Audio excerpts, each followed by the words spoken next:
I want to say that I want to amazing space think about the way I move. To think, I open with the body, and the way I think, which is the way of water. Imagine your brain is a nest of highly charged wires, and many of them overlapping in ways that bring you startling and multidimensional impressions of the world. Then, imagine these same wires threaten at all times to overwhelm your ability to engage with that world. Imagine you have so many thoughts, abrupt and nimble as lightning, that you can only grab the tail of one before another bursts forth. Imagine that a mechanism exists, a technology like a dial, that helps locate a clear frequency from which to broadcast. Imagine that this mechanism, an organic machine, has been around for thousands of years, and no one realized it could soothe and facilitate your thinking in ways no pharmaceutical possibly could. Imagine that this vehicle is somehow a poem. Oxford Languages defines a label as a classifying phrase or name applied to a person or thing. Typically, it's inaccurate or restrictive. When we apply them to people, it creates a narrow viewpoint in which we view them. And for neurodivergence, this sometimes causes us to forget that they are no less capable of achieving great things as neurotypicals. With prose by Daniel Keyes, Chris Martin, and Anonymous, and poetry by Hannah Emerson, Linda Conrad, and Aaliyah Pierce, one is presented with a view of autism from people who have it and those with autistic loved ones. Hannah Emerson, a non-speaking 27-year-old, is singing. It's not the kind of singing you find in a karaoke bar, but the kind you might hear in the trees. Hannah's singing is echolalic. She collects fragments of songs she's heard and mixes them with snippets of my own speech as we interact.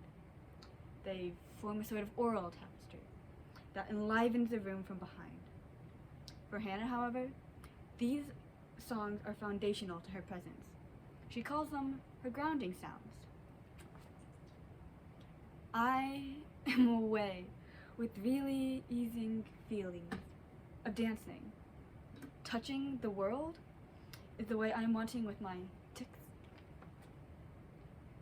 My son has to know where we are at all times. That includes the pets.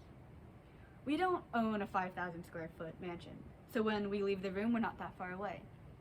But when one of us steps into another room, Brayden immediately gets up and starts asking where we went. This wouldn't be such a big deal, but for the fact that he gets fixated on it. And that drives us nuts. He'll keep asking until we answer the question that he already knows the answer to. And sometimes he'll keep asking anyways. Ticking through the world is like touching it. The inward rotation of a spiral, always thinking, around and out. Mostly I sometimes tick through the world, and that is the way I feel. In the mail, we received a single blue piece of paper from the school my son attends. We opened it, and it's a first trimester deficiency report letting us know that our son, who is 10 and has autism, has an F in beginning band. Also, this deficiency report lets us know that his academic GPA is a 0.0. A flood of emotions come to me, but mostly it was sorrow and anger. Sorrow because this report served as a reminder that my only child, who's doing so well in school this year, is a failing student when measured up to the regular curriculum. And this is only beginning band. Anger because the school should have stopped this report from being mailed to us. Does a slap in the face hurt any less if it's an accidental slap? The school could have just as well sent us a piece of paper that said, "Hey, your kid is stupid, remember?" The boy's vacant eyes moved across the room, and he slowly mirrored their smile, and finally broke into an uncertain grin at the joke which he did not understand. I felt sick inside as I looked at his dull, vacuous smile.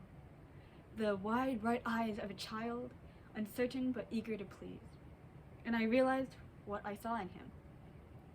They were laughing at him. And at first, I had been amused along with the rest of them. Suddenly, I was furious at myself and all the others who were smirking at him. I wanted to smash their laughing faces. I jumped up and shouted, "Shut up! Leave him alone! He can't understand and he can't help what he is, but for God's sake, have some respect. He's a human being." Follow-up. A person wouldn't know by looking that he has a disability. He has to practice and practice to learn even the smallest things, tasks that come easily to children developing typically. Doctors call it autism or ASD. Give him time, and he'll remember. Just another few seconds, and he'll have it. He wants to hold on to what he's learned.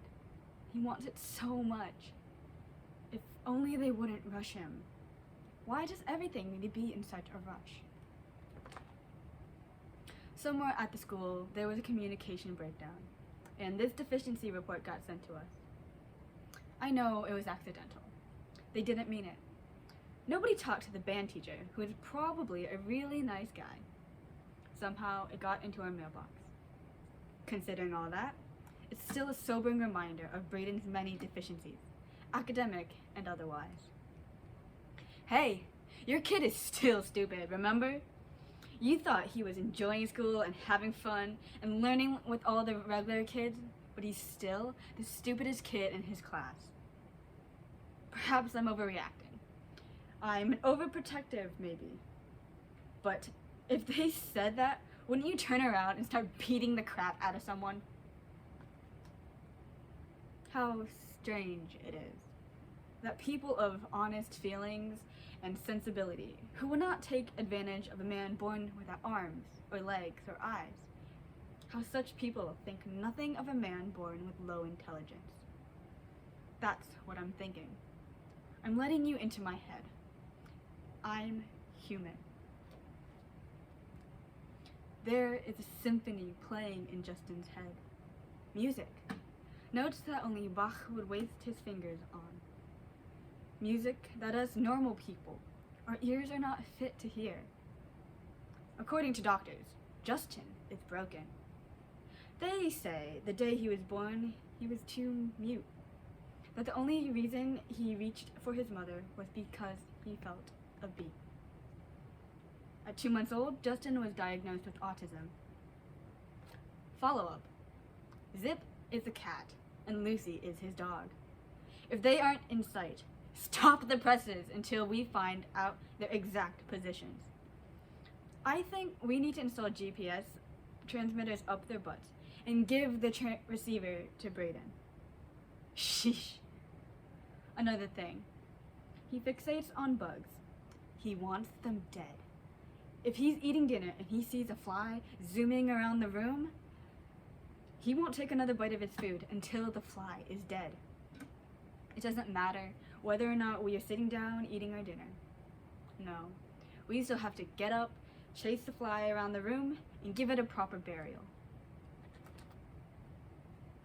Justin is different.